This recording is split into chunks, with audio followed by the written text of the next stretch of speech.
Саламатсызбы? Жашыңыз канчада? Жашым 31-де. 31 жаштасыз.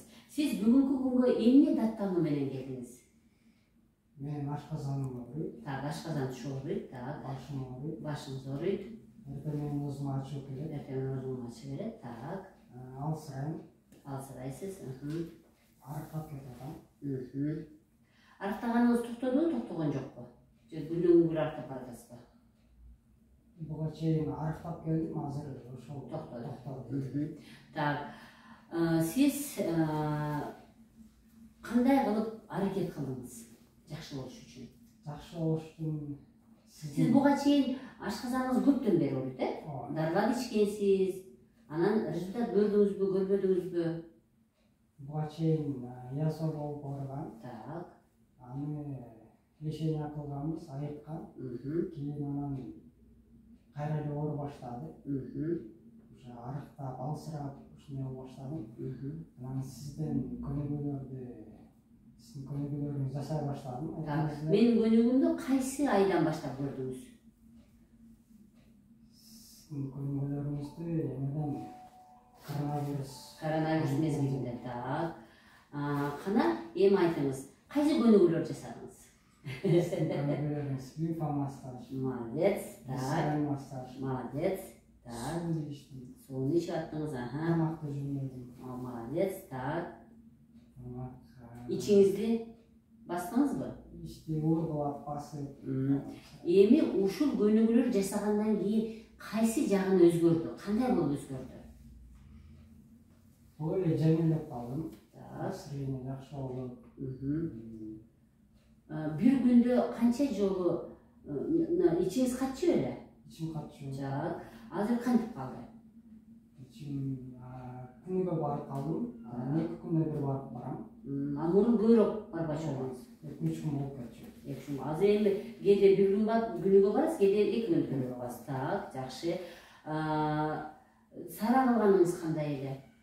Сара кылганда жеңил сара бир күндө 15 жолдай барышым. 15 жол. Так. Азыр 7-8 жол бар. 7-8 жол калдыңыз. Канча убакыттын ичинде? 4 ай, 5 ай, 1 жыл? 2-3 айдын ичинде. 2 ай. Демек сиз былтыр коронавирус мезгилинде бир аз жасадыңыз, мен айткан көнүгүүлөр ошол боюнча кыргыз жакшы болуп калдым деп таштап койдуңуз. Азыр 2-3 айдан бери токтобостон жасап атасыз, сиз натыйжаны көрүп калдыңыз, Ооба. Молодец, азамат. Так, демек мен урматтуу мекендештер айтам да, адам өзүн өзү жакшы кылса болот, чынбы? Адам өзүн өзү. Мынакей өзүн өзү жакшы кылган мына биздин мекендешибиз келип отурат.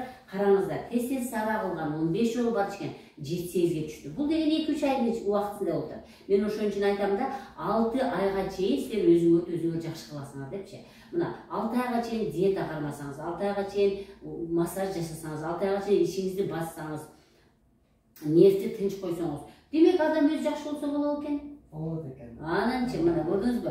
Мен айтам да, биздин мекендештер, дегеле мекендештер эмес, дегеле дүйнө жүзүндөгү адам 3 эле нерседен ооруп атат. 3 эмес, 4 эле нерседен ооруп атат. Бул деген кыжылатчылык, бул деген кыргыздар жаман жакшы тамак алгыча жаман курсак жарылсын деп туруп бардыгын жей берет. Демек тамактан бузулат, сууну өз учурда ичпей, жана кыймылдабай. Мына ушу 4 эле нерсени. Мен айтам да, мен кайра ушу 4 эле нерсени ушуну эле кайра жөндөсөңүз жакшы болуп каласыңар деп. Мынакей, эң бизде живой пример. Мына азамат, мынакей көрдүңүздөрбү? Демек, биздин мекендеш 2-3 айда эле 50%га жакшы болуптур да. Эми дагы тезирээк жакшы болсом, мүмкүн мен туура эмес көнүгүү жасап атамынбы, мүмкүн мен туура эмес тамактанып атамбы деп бизге келген окшойт. Мен ушундай ойдо болуп калдым. Демек, жакшы болуп атканда дагы эмне үчүн келди? Себеби жок, мен барып туура ошону көрүп алайынчы, ошону жакшылап жасайынчы деп келиптир. Бирок ушуга чейин деле сиз 50% жакшы болгонсоңуз, азамат, эмне дейт элем мен? Азамат биздин мекендешибизге мындан кийин да жакшы болуп кетиңиз. Мейли, мен де сизге ден соолук каалайм.